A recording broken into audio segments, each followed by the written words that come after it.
Y ahora sí llegó el momento en el que comenzamos oficialmente con las entrevistas que son de alguna manera la parte central de este programa. El Ágora en Radio Nacional es un programa de política y en este nuevo ciclo de entrevistas volvemos, ¿no? Como siempre, tratamos de ir a las fuentes, ¿no? A los protagonistas, a los que hacen política, y hoy nos toca conversar con un dirigente que es una de las caras nuevas que estamos viendo este 2022 en el Consejo Deliberante, aunque tiene sus años de trayectoria como dirigente deportivo y como militante político. Estamos hablando del concejal del Frente de Todos, Mariano Arzuaga, a quien damos la bienvenida a los estudios de Radio Nacional. ¿Cómo estás, Marian? Hola, Juani, un placer, un gusto acompañarte en este primer programa, ¿no? Es el primer programa y sos el primer nuevo ciclo. Y el primer entrevistado, así que la verdad que muy honrado por tu presencia, poder... Para mí un honor estar bueno, con vos. Muchísimas gracias. Mariano, la última vez que hablamos, si no me equivoco, fue unos días antes de tu asunción como concejal, y hoy, 3 meses después, ya has hecho una primera experiencia, o 2 o 3 podríamos decir, así que consultar de esto, ¿no? ¿Cómo ha sido esto de, bueno, llegar, ser concejal, estar ahí, sentarte en la banca y ver cómo es la dinámica del Consejo Deliberante?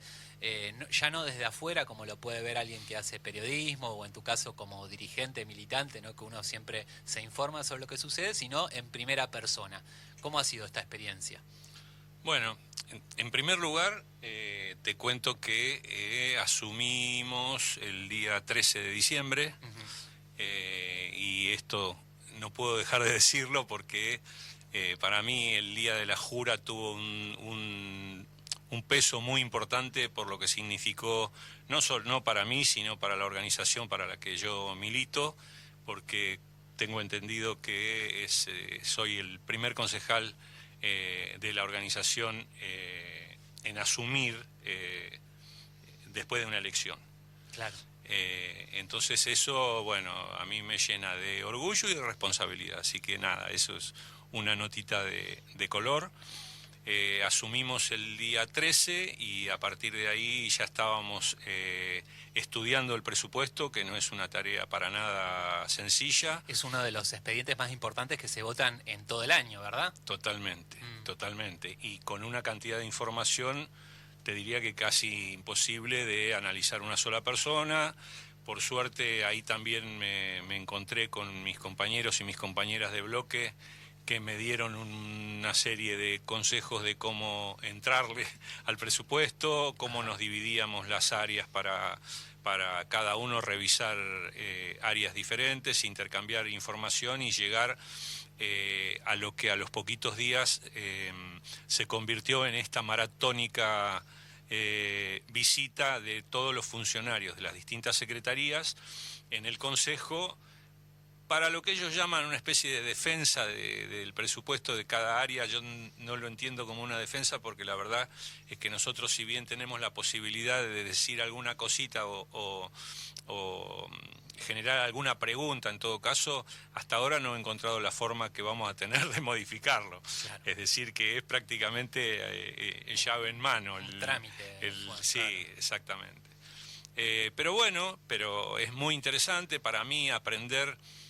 Yo soy bastante metódico, ¿no? Y bueno, vos me conocés y encima soy muy orgánico. Sí. Entonces, a partir del estudio del presupuesto, empecé a entender otra Bahía Blanca. Empecé a ver una Bahía Blanca que existe a partir de lo que existe adentro del presupuesto. Y todo lo demás... Claro, porque ahí en el presupuesto uno ve, no sé si la orientación del gobierno, porque después hay que ver la ejecución del presupuesto, pero en principio para dónde se apunta, de dónde vas a sacar la plata, a quién le vas a cobrar y en qué te la vas a gastar. Bueno, esa para mí es una excelente manera de explicar la ideología de cada espacio político. Es decir, cuando uno habla, que la ideología, y está ahí, está en los números la ideología. De acuerdo a la secretaría o al número en que vos te pares, de acuerdo a cada área, es la importancia que vos le estás dando a cada uno de los temas. Claro. Cuando vos ves que en el área de cultura, por ejemplo, en el de acción social, los números se achicaron con respecto al presupuesto del año anterior, con una inflación de casi el 50%, están diciendo abiertamente que, bueno, que esas áreas, muchos no les preocupan. O sea, cuando vos decís que se achicaron, ¿es que el número es más bajo o que no siguió la inflación? No, para nada, no, las dos cosas. Claro.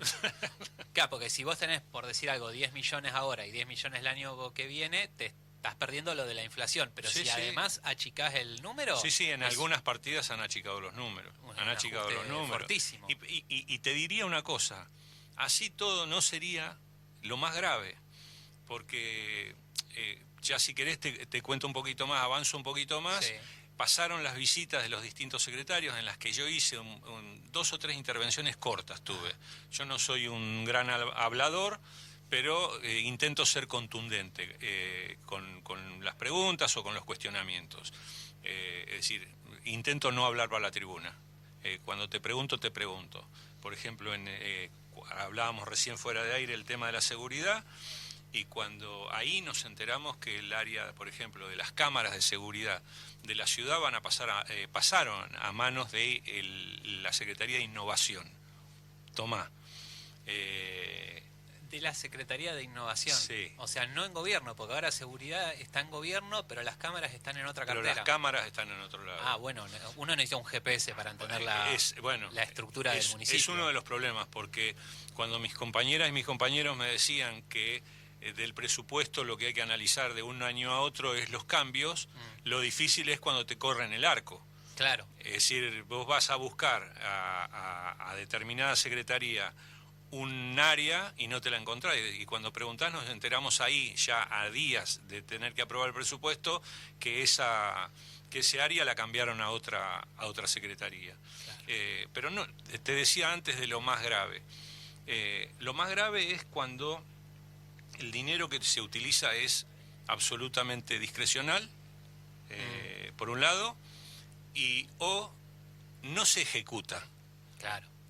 O no se ejecuta. Es decir, ¿por qué te decía que es más grave? Porque si vos mirás el número para políticas sociales, es un número que podás discutir si es menos, es más que el año pasado, pero lo que es grave de verdad es que en uno de los pedidos de informes que nos hicieron, que yo te estaba contando también,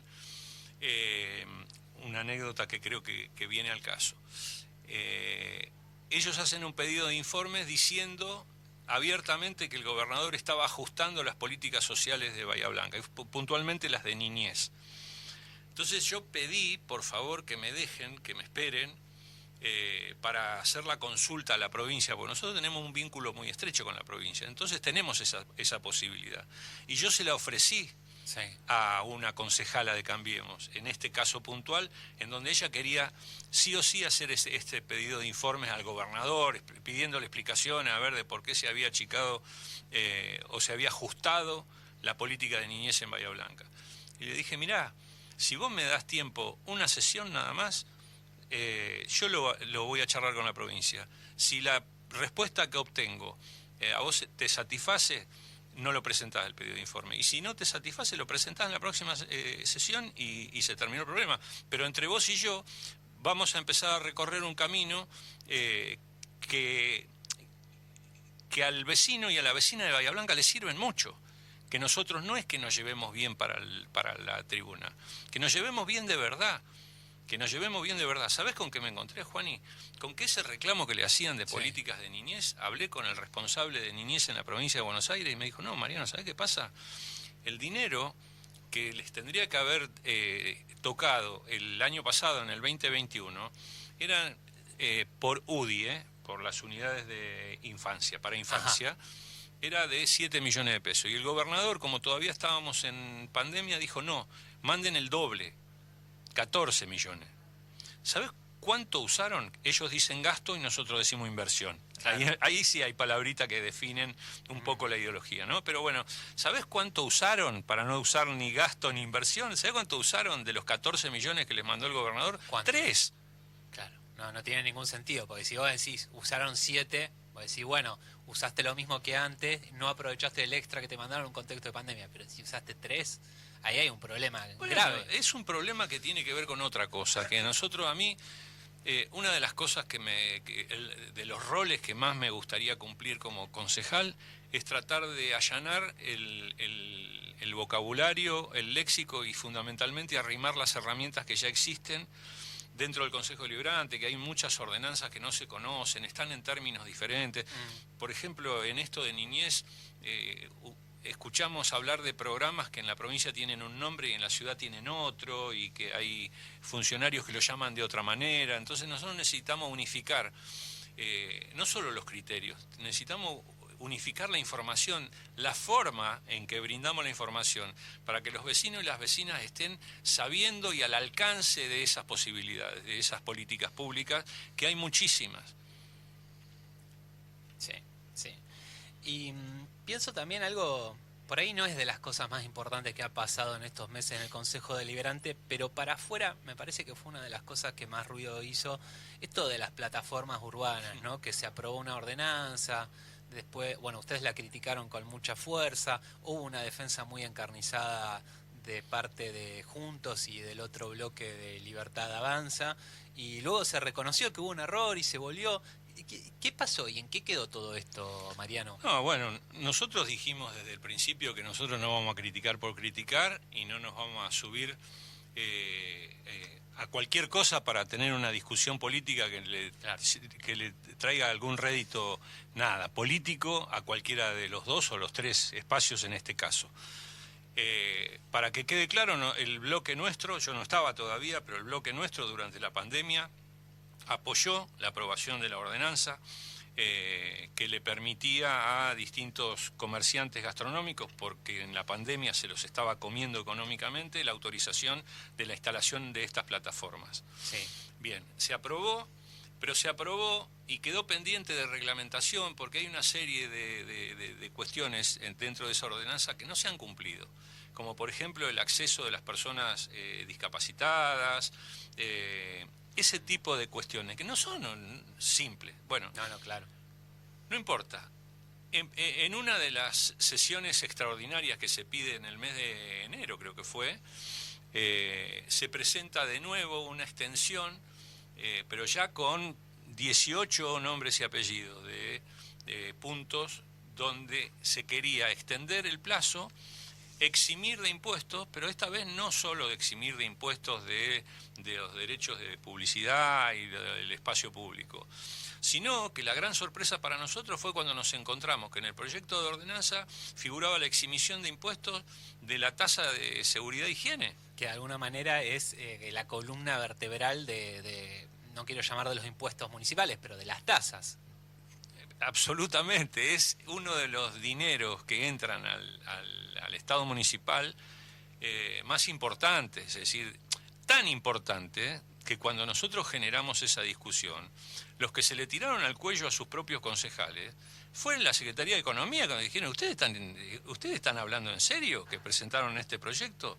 Y ahí es cuando ellos salieron a decir que había habido un error de tipeo. Error, yo lo pongo entre comillas. Sí. ¿Sabes por qué? Porque si vos me decís, en el Consejo es cierto, hay muchos expedientes que nos traen y muchos expedientes que requieren de una dinámica muy importante. Acordamos entre los bloques, levantamos la mano y listo.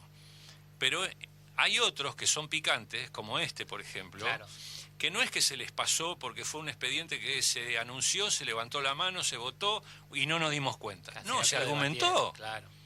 No, se argumentó, ellos lo argumentaron.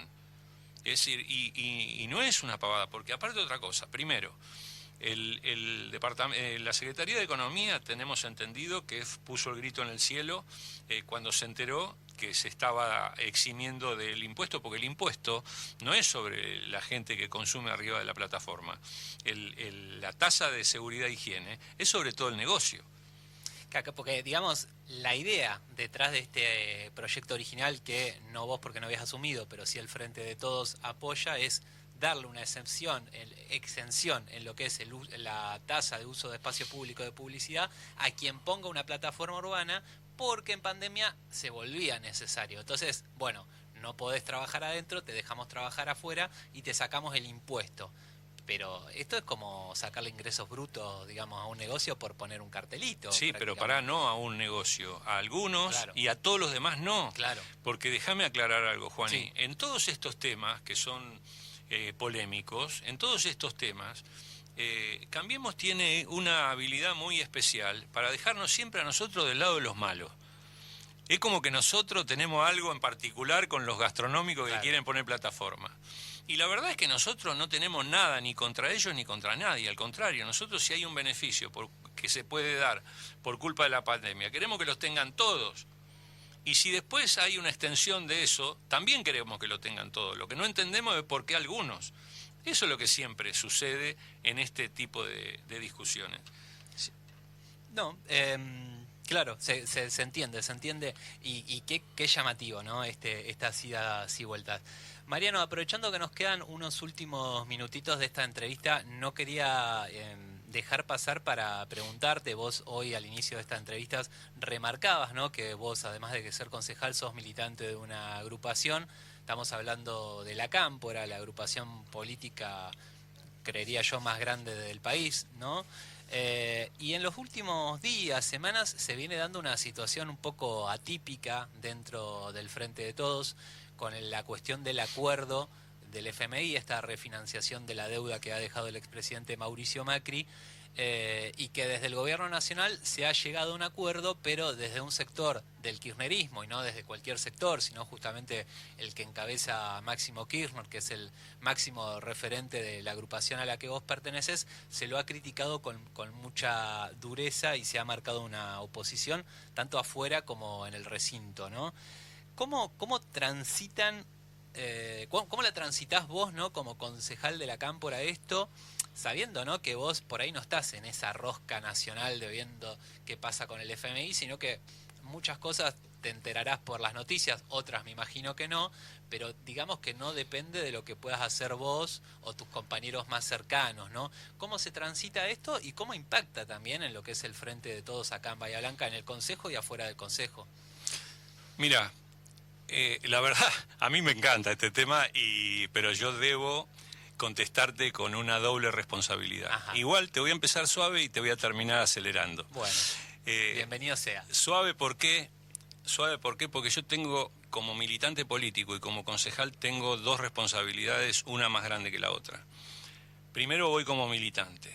Como militante a nosotros, Cristina, cuando nos despertó aquella madrugada con el anuncio de que Alberto iba a ser el candidato a presidente, sí, y ella lo iba a acompañar, la verdad es que todos quedamos maravillados del conejo que Cristina una vez más había sacado de la galera. Y eso nos llevó a un triunfo que dependía básicamente de una sola materia prima, que era la unidad, que no es un dato menor el tema de la unidad. Construir esa unidad costó mucho, mucho, mucho. Nosotros estamos muy acostumbrados, te lo dije al principio, nosotros somos, los militantes de la Cámpora, somos muy orgánicos, seguimos a nuestros referentes, siempre y cuando, por supuesto, todo lo que cuestionamos lo cuestionamos adentro y tratamos de que eso suba, y de alguna manera nuestros dirigentes tienen que encontrar esa síntesis para representarnos a todos. Ahora bien, te decía la responsabilidad.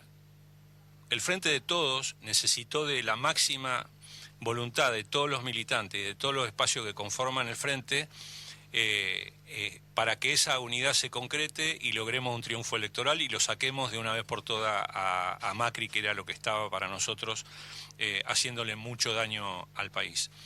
Es más, te confieso un ejercicio que yo hago. Ajá. Es decir, cuando hay cosas que molestan mucho del tema de la unidad y de traccionarla y qué sé yo siempre digo, yo la miro a Cristina parada al lado del compañero Sergio y se me pasa. Es decir, cualquier tipo de cuestión que yo tenga, de cuestionamiento que yo le tenga que hacer a la unidad. Porque sigo siendo y seguimos siendo muy conscientes todos de que la unidad es lo único que nos va a mantener lejos del neoliberalismo. Lo único. ¿Por qué te digo lo separo de militante como concejal? Porque yo como concejal tengo una responsabilidad mucho mayor, que es, a mí me votaron algunos para representarlos. Pero una vez que te eligen y estás ahí en el consejo, representás a todos los vecinos y a las vecinas de Bahía. Y yo, en línea con lo que te venía diciendo del raconto desde que asumí, lo que cada vez entiendo mejor es esa representatividad. Nosotros no nos podemos dar el lujo de usarla para lo que queramos. Aunque nos salgamos de la vaina, a todos los militantes y a todas las personas que estamos adentro del microclima de la política, nos encantaría poder discutir la alta política o ir allá a jugar, pero te voy a decir algo, es decir, utilizando toda la humildad que me salga de adentro, si bien a nosotros nos gustaría poder opinar, una cosa es opinar y otra cosa hablar sin saber. Cuando vos opinás sin información, estás hablando sin saber. Y eso es un peligro, porque venís vos, me ponés un micrófono al lado y yo por ahí la choco toda.